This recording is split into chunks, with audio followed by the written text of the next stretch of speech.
God of War with multiplayer? That really happened. In 2013, God of War, Ascension made a bold move by introducing online multiplayer, a first for the series. It wasn't just tacked on. It was a full-featured brawler set in the God of War universe, with RPG mechanics, large-scale combat, and divine customization. It had a strong start, but faded fast. Let's break down what worked, what didn't, and how a future God of War multiplayer mode could finally get it right. The good. Ascension reimagined God of War's brutal combat into a multiplayer format, and surprisingly, it worked. Players could juggle, parry, counter, and chain combos just like Kratos. This wasn't a clunky arena brawler. It had flow and finesse. Instead of playing as Kratos, you created your own warrior and pledged allegiance to one of 4 gods: Zeus, Ares, Hades, or Poseidon. Your choice wasn't just symbolic. It changed your skills, gear, and playstyle. Zeus gave you magic-focused powers, Ares favored raw strength, and so on. It gave players real incentives to experiment. The maps were equally ambitious.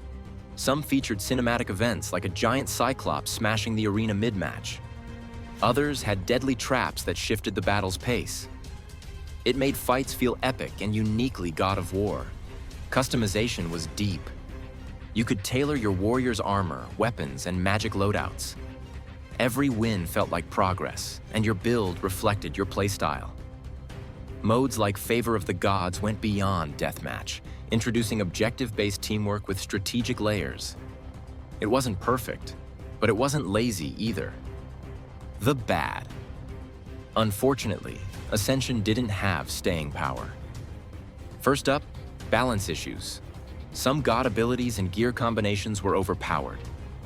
If you weren't grinding for the meta build, you were constantly at a disadvantage. That grind was a problem too. Unlocking better gear often took hours of repetitive play. It pushed away new or casual players who didn't have the time to keep up. Then came the player drop-off. After the initial buzz, numbers dropped. The game lacked ranked modes, fresh updates, or competitive structure to keep people engaged. And there was a big disconnect. No Kratos. For many fans, God of War without the Ghost of Sparta just didn't feel right. There wasn't enough story or lore tying the multiplayer to the main experience. What could work in the future? Still, the concept wasn't broken. It just lacked direction. Here's what a future God of War multiplayer mode could do differently. 1. Tie it into the story.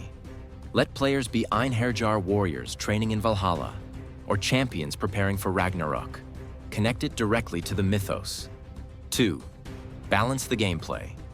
Remove gear-based advantages, shorten grind walls, and focus on skill-based matchmaking. 3. Embrace co-op. Multiplayer doesn't have to mean PvP. Add boss raids, mythic trials, and dungeons that reward teamwork and creativity. 4. Let us craft a warrior who grows over time. One who might even cross paths with Kratos or Atreus in narrative events. And 5. Support it with seasonal content, events, and meaningful progression that keeps players coming back. Ascension's multiplayer wasn't a failure. It was a glimpse of something more. With the right vision, God of War could create an online experience worthy of the gods.